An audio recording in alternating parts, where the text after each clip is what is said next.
Hello नमस्कार साथियों, आप सभी का स्वागत है स्वामी विवेकानंद स्टडी सर्किल प्रयागराज में। इलाहाबाद हाई कोर्ट के ग्रुप डी का एग्ज़ाम हो चुका है आज के दिन यानी 17 तारीख को।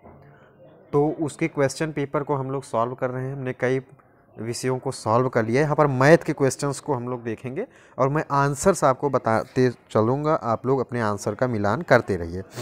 देखिए एक दोस्तों, ये प्रश्न है 61वां प्रश्न है कि यदि त्रिभुज इक्वल टू प्लस और चतुर्भुज बराबर है गुणे के, तो ये आपको दिया गया है व्यंजक, इसको हल करना है। इसका सही आंसर क्या होगा इसको बताना है। तो इसमें चौथा वाला ऑप्शन आएगा आपका 39.7, वो आएगा सही आंसर। अगला एक और प्रश्न है कि 2/5 का 5/2 यानी 2/5 का 5/2 यानी गुणा करना है। तो इसका सही आंसर क्या होगा, वो होगा ऑप्शन नंबर 2 यानी 1। अगला अगर हम लोग 63वां प्रश्न देखें तो इसमें दिया गया है यदि किसी संख्या के 40% का 20% 8 है तो वो संख्या कौन सी होगी। तो वो संख्या दोस्तों कौन सी हो जाएगी, वो संख्या हो जाएगी 100। कितनी हो जाएगी, 100, यानी ऑप्शन नंबर 4। अगला अगर हम लोग प्रश्न यहीं पर देख लें कि यदि 12 कलमों की कीमत 30 रुपये है तो 26 कलमों की कीमत आपसे पूछा गया है तो कितना हो जाएगा, ये हो जाएगा 65 रुपये। कितना, 65 रुपये। अगला प्रश्न हम लोग देखते हैं।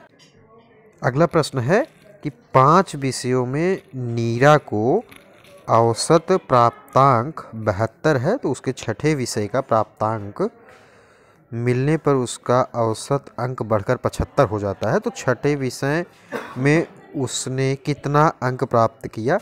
तो इसमें सही ऑप्शन कौन सा हो जाएगा, 90। कितना हो जाएगा, 90, यानी ऑप्शन नंबर दूसरा यहाँ पर सही हो जाएगा। अगर अगले प्रश्न की बात करें तो आपको ये व्यंजक दिया है, इसको सॉल्व करना है। इसमें सही आंसर हो जाएगा 1.2035, यानी ऑप्शन नंबर तीसरा यहाँ पर सही हो जाएगा। अगला एक और प्रश्न है कि 2 असह भाज्य संख्याओं का लघुत्तम समापवर्त क्या होगा। तो उनका गुणनफल होगा। क्या होगा, उनका गुणनफल, यानी ऑप्शन नंबर 4 जो है वो यहाँ पर सही आंसर हो जाएगा। अगले प्रश्न की बात करें तो आपसे एक प्रश्न पूछा गया है, इसमें सही आंसर जो होगा वो हो जाएगा दोस्तों 2:5। ऑप्शन नंबर चौथा यहाँ पर सही हो जाएगा 2:5। यहाँ पर एक प्रश्न पूछा गया है कि ए और बी दो मित्रों ने संयुक्त रूप से कोई व्यवसाय शुरू किया है। बी का निवेश ए द्वारा किए गए निवेश का 1/4 है। तो 1,60,000 रुपये के वार्षिक लाभ में बी का शेयर पूछा गया है। सीधा ऑप्शन नंबर चौथा आप लगा दीजिए, यहाँ पर बी का शेयर 32,000 होगा। अगला प्रश्न है पाइप एक्स किसी टंकी को 20 मिनट में भरता है तो एक्स और वाई दोनों एक साथ टंकी को भरने में 12 मिनट का समय लेते हैं। तो अकेले अगर वाई को एक काम दे दिया जाए तो वो कितने समय में टंकी को भर देगा।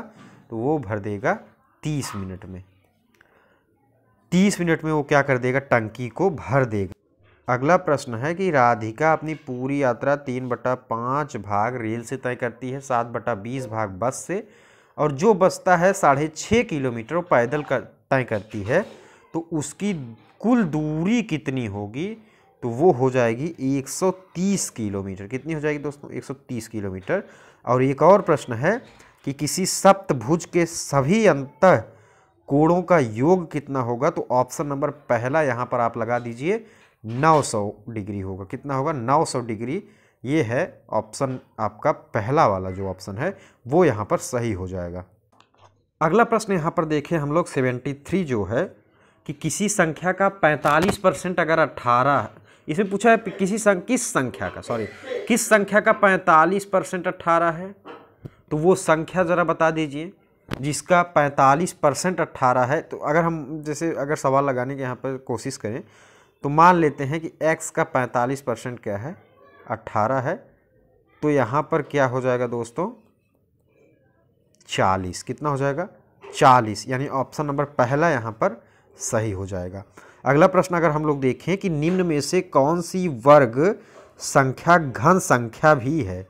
देखिए ये जो 64 है ये 4 का क्या है, ये 4 का घन है और 8 का वर्ग है। ये 64 यहाँ पर सही हो जाएगा। अगले प्रश्न की अगर हम लोग बात करें साथियों, यहाँ पर एक प्रश्न दिया गया है कि दो असहभाज्य संख्याओं का महत्तम समाप्तवर्ती क्या होगा, यानी HCF क्या होगा, तो वो हो जाएगा ऑप्शन नंबर तीसरा यहाँ पर सही हो जाएगा। कितना हो जाएगा? 1। अगले प्रश्न की अगर हम लोग बात करें यहाँ पर, तो इसमें जो सही ऑप्शन होगा वो केवल B और D, यानी ऑप्शन नंबर पहला यहाँ पर सही हो जाएगा। और उसके बाद जो 57वां प्रश्न है उसमें आपको सूची मिलान करना है, तो इसमें सही ऑप्शन कौन सा हो जाएगा दोस्तों? वो सही ऑप्शन होगा ऑप्शन नंबर तीसरा। तीसरा नहीं होगा, यहाँ पर ऑप्शन नंबर चौथा सही हो जाएगा। ये वाला ऑप्शन जो है, ये वाला ऑप्शन यहाँ पर सही होगा, चौथा वाला। अगला प्रश्न यहाँ पर देख लेते हैं कि दो अनुक्रमिक विषय पूर्णांकों के वर्ग का मध्य का अंतर सदैव विभाज्य होता है, तो इसमें सही ऑप्शन हो जाएगा 8 से। ऑप्शन नंबर तीसरा यहाँ पर सही हो जाएगा। अगर अगले प्रश्न को यहीं पर देख लेते हैं, तो अगले प्रश्न में कहा गया है कि बहुविकल्प आधारित परीक्षा में प्रत्येक सही उत्तर के लिए 1 अंक मिलता है और गलत उत्तर के लिए 1/3 अंक काट लिया जाता है। तो किसी विद्यार्थी को 120 प्रश्न में 80 अंक मिले हैं, तो उसने कितने प्रश्नों का सही आंसर दिया है, तो वो हो जाएगा कितना? 90 प्रश्नों का।